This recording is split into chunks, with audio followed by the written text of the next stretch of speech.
تصور کن تو سرزمینی زندگی میکنی که 5000 سال قدمت داره.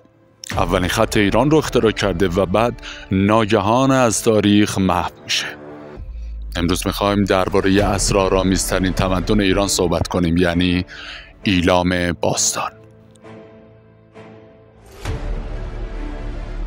ایلامی ها یکی از اقوام کهن ایران باستان که 3200 تا 2700 سال قبل از میلاد زندگی می‌کردند.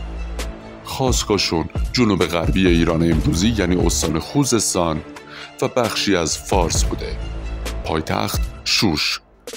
و جالبتر از اون اینه که زبان ایلامی که زبانی منحصر به فرد و بدون ارتباط قطعی با سایر زبان هاست و جالبتر از اون اینه که زبان ایلامی هنوز که هنوزه کامل رمزگشایی نشده و کسی آشنایی کامل در مورد این زبان نداره. ایلامی ها رو به 3 دوره مهم میشناسن.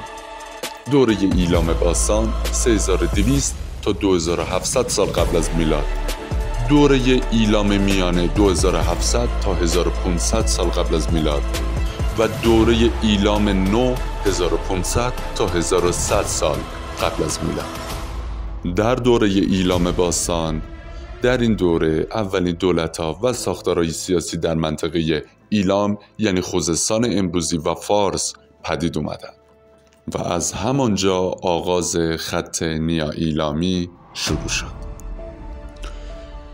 در دوره ایلام میانه، ایلام به یک پادشاهی قدرتمند و متمرکز تبدیل شد. در این دوره با رقابت‌ها و درگیری‌های متناوب با قدرت‌های بین النهرین و بابل مشخص میشه. البته ناگفته نمونه که گاهی تحت سلطه اونا بودن و گاهی مستقل میشدن. پادشاه ایلامی که قانون نامه معروف حمورابی رو از بابل به غنیمت برده بود و تو شوش نگهداری کرد، جایی که امروزه کشف شده. و اما دوره ایلام نو، این دوره عصر طلایی تمدن ایلام محسوب میشه. پادشاه‌های بزرگی مثل اونتاشگال، بنیانگذاری زگورات چغازنبیل، شترک، ناهونته یکم و شیلهاک. این شوشیناک در این دوره حکومت کردند. بزرگترین زگورات ایران 5 طبقه به ارتفاع 52 متر، مرکز مذهبی ایلامی ها. اینجا جایی که ایلامی ها با خدایانشون ارتباط برقرار میکردن. اگر این ویدیو رو دوست داشتید لایک کنید، سابسکرایب کنید، کامنت بذارید که بعدی درباره کدوم بخش تاریخ ایران بسازیم.